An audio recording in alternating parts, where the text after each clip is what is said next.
கள்ளக்குறிச்சியில் பெற்றோரை இழந்து பரிதவிப்புக்கு ஆளாகிய குழந்தைகளிடம் முதலமைச்சர் ஸ்டாலின் தொலைபேசி மூலம் ஆறுதல் கூறியதுடன் அவர்களுக்கு தேவையான உதவிகளை செய்யுமாறு மாவட்ட ஆட்சியருக்கு உத்தரவிட்டிருக்காரு. கள்ளக்குறிச்சி மாவட்டம் சங்கராபுரம் அருகே உள்ள பூட்டை என்ற கிராமத்தை சேர்ந்த கூலி தொழிலாளியான கமலக்கண்ணன் என்பவர் உடல்நலக்குறைவால் நவம்பர் 17ஆம் தேதி உயிரிழந்திருக்காரு.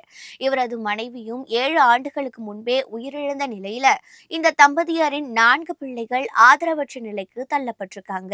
தந்தையின் உடலை அடக்கம் செய்யக்கூட பணமில்லாமல் இந்த 4 பிள்ளைகளும் நிராகதியாக நின்றதால் கிராம மக்கள் ஒன்று சேர்ந்து பணம் திரட்டி இறுதி சடங்கை செஞ்சிருக்காங்க. அத்துடன் ஏழ்மையான நிலையில் உள்ள இந்த 4 பிள்ளைகளின் எதிர்காலத்தை கருத்தில் கொண்டு அரசு ஆதரவு கரம் நீட்ட வேண்டும் என்ற கோரிக்கையும் விடுக்கப்பட்டிருக்கு. இது குறித்த செய்தியை அறிந்த முதலமைச்சர் ஸ்டாலின் பெற்றோரை இழந்து தவிக்கும் பிள்ளைகளுடன் தொலைபேசியில் தொடர்பு கொண்டு அவர்களுடன் பேசி ஆறுதல் கூறியிருக்காரு. ஹலோ சார்,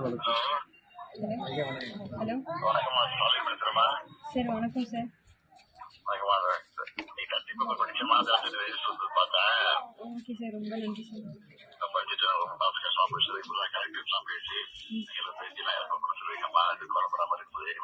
வந்திருக்காங்க சார், எம்எல்ஏ சார், கலெக்டர்ஸ் எல்லாமே வந்து பேசிட்டு போனாங்க சார்.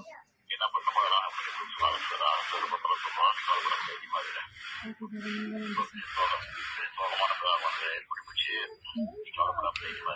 Okay sir.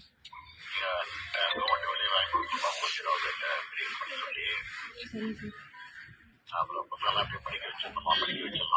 ஆமாம் சார், எனக்கு லாஸ்ட் தங்கச்சியும் தம்பிக்கும் படிக்கிறது மட்டும் ஏதாவது கொஞ்சம் பண்ணுங்க சார்.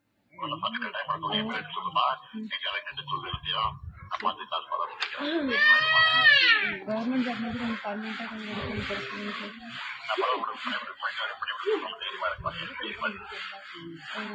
Okay sir. அத்துடன் அவர்களுக்கு தமிழக அரசு தேவையான அனைத்து உதவிகளையும் செய்யும்னு உறுதியளிச்சிருக்காரு.